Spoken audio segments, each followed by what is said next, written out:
দাস মুর্দাবাদ মুর্দাবাদ মুর্দাবাদ যোগান মন্ত্রী রঞ্জিত দাস মুর্দাবাদ রঞ্জিত দাস মুর্দাবাদ মুর্দাবাদ মুর্দাবাদ এই চলিছে চলিছে চলিব এই দাস চলিছে চলিছে চলিব চলিছে সমগ্র অসমতে যি যোগান বিভাগৰ অকৰ্মণ্য মন্ত্ৰী এই ৰঞ্জিত দাসে কোনো নিয়ন্ত্ৰণ নোহোৱা এটা সিস্টেম আৰম্ভ কৰিছে। অসমত অত্যাৱশ্যকীয় খাদ্য সামগ্ৰীৰ লগতে ৰন্ধন গেছৰ পৰা পেট্ৰলজাত সামগ্ৰী সকলোৰে মূল্য বৃদ্ধি হৈছে আমি সকলোৱে জানো আৰু সকলোৱে আমি মাধ মাৰ খাইছোঁ। আৰু তাৰ লগে লগে বজাৰত জুই লাগিছে, ৰঞ্জিত দাস শুই আছে, আমি ধিক্কাৰ দিছোঁ, গৰিহণা দিছোঁ।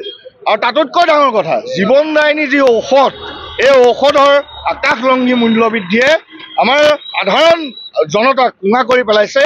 অনতি বিলম্বে ৰঞ্জিত দাসে তেওঁৰ এই দপ্তৰৰ পৰা তেওঁ আচলতে পদত্যাগ কৰিব লাগে। আমি এই প্ৰতিবাদ সদৌ অসম ছাত্ৰ সন্থাৰ আহ্বান মৰ্মে প্ৰত্যেকখন জিলাই আজি সাব্যস্ত কৰিছে। আমি যোগান বিভাগৰ অকৰ্মণ্য মন্ত্ৰী ৰঞ্জিত দাসক ধিক্কাৰ দিছোঁ, গৰিহণা দিছোঁ। আৰু অনতি বিলম্বে যদি এই যোগান বিভাগৰ আমাৰ অত্যাৱশ্যকীয় খাদ্য সামগ্ৰীকে ধৰি আমাৰ জীৱনদায়িনী ঔষধৰ মূল্য বৃদ্ধি হ্ৰাস নকৰে, আমি জনগণক ৰাজপথত নমাই আন্দোলনৰ হুংকাৰ দিছোঁ। অসম চৰকাৰৰ ব্যৰ্থতা লগতে যোগান মন্ত্ৰী যিগৰাকী অকৰ্মণ্য অযোগ্য যোগান মন্ত্ৰীগৰাকী আছে, তেখেতৰ ব্যৰ্থতাত আজি সমগ্ৰ অসমৰ ৰাইজে মাধমাৰ খাবলগীয়া হৈছে। অত্যাৱশ্যকীয় খাদ্য সামগ্ৰীৰ যি আকাশলংঘী মূল্য বৃদ্ধি, ঔষধজাত সামগ্ৰীৰ যি আকাশলংঘী মূল্য বৃদ্ধি, ইন্ধনজাত সামগ্ৰীৰ আকাশলংঘী যি মূল্য বৃদ্ধি, ৰাইজে অতিষ্ঠ হৈ গৈছে। এতিয়া ৰাইজে পৰিত্ৰাণ বিচাৰিছে যে আমি এই মূল্য বৃদ্ধিত আমি কেনেকুৱা পৰিত্ৰাণ পাওঁ। এই অকৰ্মণ্য যিগৰাকী যোগান মন্ত্ৰী আছে তেওঁ শুই থাকে, তেওঁ নিজৰ বিভাগৰ কামেই নকৰে।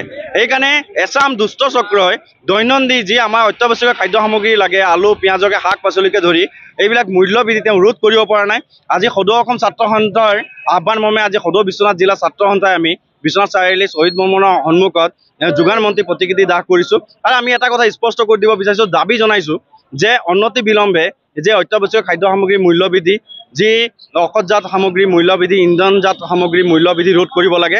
অন্যথা আমি সদৌ বিশ্বনাথ জিলা ছাত্ৰ সন্থাই ইয়াতকৈ জংগী আন্দোলন কাৰ্যসূচী কৰিবলৈ বাধ্য হ'ম। আৰু লগতে এটা কথা কৈ দিছোঁ, যিগৰাকী যোগান মন্ত্ৰী আছে, ব্যৰ্থ যোগান মন্ত্ৰী, তেওঁ অতি সোনকালে তেওঁ পদত্যাগ কৰিব লাগে। আৰু এই যদি পদত্যাগ নকৰে আমি সদৌ বিশ্বনাথ জিলা ছাত্ৰ সন্থাই জংগী আন্দোলন কৰিবলৈ বাধ্য হ'ম।